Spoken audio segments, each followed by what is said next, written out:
કે પપ્પાને સમજવામાં બહુ ઉતાવળ ન કરવી, કારણ કે પપ્પા બહુ ઝડપથી સમજાતા નથી. હું જયારે નહીં હોઉં ને ત્યારે તમને આ બધું સમજાશે. આવું જયારે પપ્પા કહેતા હોય છે ને ત્યારે સાવ સાચું કહેતા હોય છે.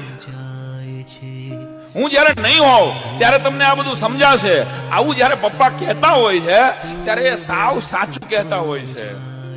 પપ્પાના ચશ્મા દુનિયાના ઝાડા ઝઘડા ખાડા વધારે ચોખ્ખા દેખાય છે. પપ્પાની સાયકલ ઉપર બેસો ત્યારે દુનિયા જે લાગે છે એવી દુનિયા તમારી 40 કરોડ 40 લાખની ગાડીમાં પણ નથી લાગતી.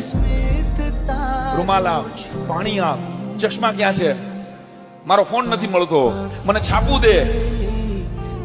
આવો દેકારો કરનારો, રોજ સવારમાં આવો દેકારા કરનારા માણસનો અવાજ એ ઠેઠ ધુમાડો થઈ જાય ને ત્યારે એના સંતાનોના કાન પહોંચે છે.